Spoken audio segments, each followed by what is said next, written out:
कर तुलसी नाचिनी तुमे दया कले मुख होइपारे कवि मुई मूर्ख तो चरणे शरण पसिली मो प्रति दया कर जगतर मात्र देखिबी चाउल भजा ओसार चरित सुनफल झियो माने एसार विधि एसा करिले सब काज हुए सिद्धि कलिघाट बल फल महादारिक सुबुद्धि साहुना मतार सात पुत्र सात बहु बटे सात बल संपदरे ताकु लाग कुबेर सुगन पाटरे तार लागिताए दोली रतनाणी जो तार के पारी असले नदनी चाहि देव कथा कहे कातर होई नाही कथा कहू सदा तार चाहि मन बोले न एतुका ए थोड़ी तो बता करो हां ओ चाहि तिमाने मन नई दिने जात बड़ी सान बहु कहि सतुजा कहिले सान पते गेनी न बने माटी कहि गला सान मन नकटाए असम शंकर नंद सुनिले तो राधा संगतर दुराती होई गले बने माटी पाई बने माटी खाली गली बोले बजाई माटी कोले माटी होइला अतडा बडा नंद नंद बना गला नंद नंद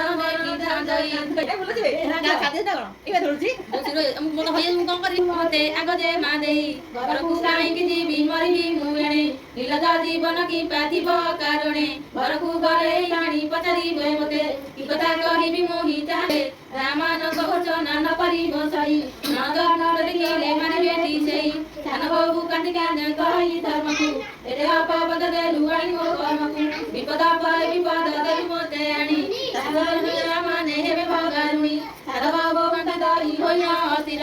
ईश्वर पार्वती बने करती विहार पार्वती कले सुबिला सान बहु शोक बोइले गे बने कांदे हेब मस्तक चल देखि जीवनाथ ये करे रोदन की कष्ट ताकु पड़ी चिंकने घन घन ईश्वर बोइले कांदु प्रेत सेठाकु जीवाउसी तनु हे बाणमित पार्वती बोइले परा तुमे भूतनाथ तुम बिनु के ताहार हरिब दुरित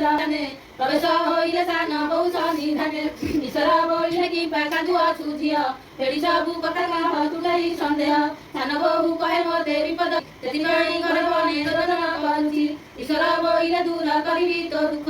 आमे ईश्वर पार्वती सीताकु बेखा पाद पड़ी सान बहु बोइले वचन जा माने मते करुछति निमान एमाने मोर भगारी देखि न पारई नंदकु घेरी आसीथिली माटी पाई माटी खोलु खोलु तोड़ा भागी पड़िला तोड़ा तोड़रे रही नंद मोहला सेतिबाई काछि मु एठारे मरिबी सासुना जणा सही न पारिबी ईश्वर बोइले दिया बुझ तू जाना सुनी छान बहु दुई नयन बुझिला फूल पानी चिंते देले प्राण से पाइला ईश्वर बोइले दिया देख चक्षु फेडी नंदकु घेरी जा गृहकु बाहुली सान बहु चक्षु खोली देखिला नंद बाल कृष्ण बोले रगत आनंद साल दियो माने मिली दियो हुड़ा हुड़ी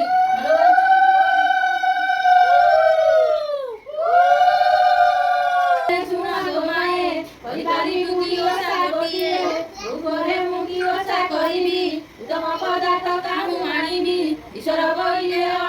पूजा अरुआ चाउल मुठिए भजा आनी दही पानी पकाई देबु कखारु फूल गुड़िए तोड़िबु भगवानी पूजाई हुका माटी कोटी कोटी करे लेखी बुझटी बागडाड़ कोटी करे आनिबु पाट साक कियो सुताउ जानिबु फुलिना बोइले साक कियो कामाणी भी पाट साक कियो ईश्वर बोइले सुन दुहिता पाट न मिलिला आनिबु सुता एयो साबार मास शेषरे हरिबु निष्ठाए बुझ बाररे नितैक बणी स्वर्गु आसिब से आसी तो संगे कथा कहिब असकोटिए स्थापन करी शिवळ चूड़ डाल कहि करी अथवारी जाए आशा करिबु सिरधरे योसा करिबु पद पकाई के पारुचती सदा बेले दे बोजी बुलंदी दाऊ तानकु काय न मिले आउ दे बोजी बुलंदी दाऊ जे चला बहु बेना प्रवेशले मरि गुळे सान बहुरा जरा कलुची बसी देखु केला बुझ डाले दे जा बोले केउ कथा को चिंता जा कमेले किछि बिधा जाको केउ कथा को चिंता तुस चलनि तो सदा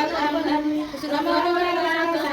मोर ना गाने दे ओरे धरि नंदन बसी गरी बिली गाया दे ओरे धरि नंदन रात्र देवता ए कुकर स्वर्ग देवता मोर ससुर अटई जेहु देवता वस्त्र काली सेहु जाकु विवाह होइले ससुर ता गर्भ भेला चारि कुमार पुत्र पुत्र କଥା କହିବା ମୋର ଶ୍ୱଶୁର ଏକ ଦିନରେ ବସବାସି ଗଲେ ଦେବନଗରରେ ନୀଳକା କଙ୍କାଳି ସୁନ୍ଦରୀ ଅତି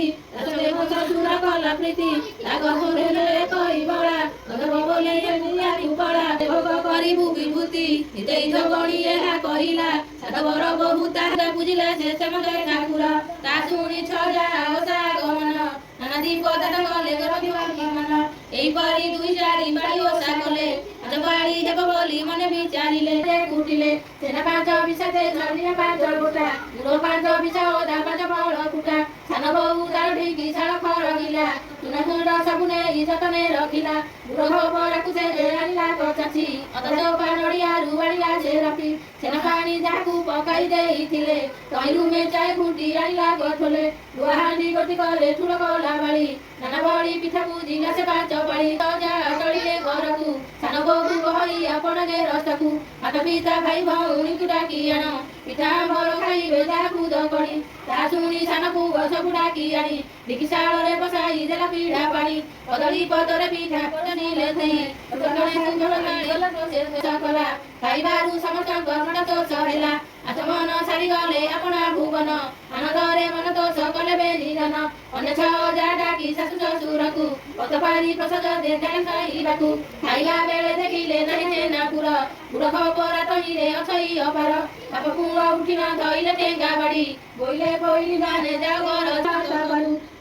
ସାନ ପୁଅ ସାତ ବଛା ଧବାଣି ଏହା ଶୁଣି ପୁତ୍ରକୁ କୁଣ୍ଢାଇ ବୋଲନ୍ତି ବାଣି ହରିଯାଉ ଖାଇବ ଦୁଃଖୀ ଧନ ତୋତେ କେତେ କରିବି ମାନ ତୋର ବୋହୂ ଭରସା ଶୁଣି ସମସ୍ତେ ମିଶାମିଶି ହେଲେ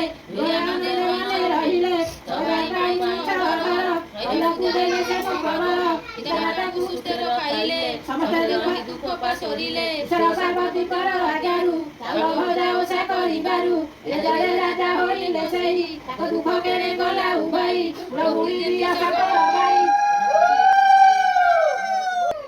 କଲି ଓଷା ପାଞ୍ଚ ପାଳି ମହେଶ ଚରଣ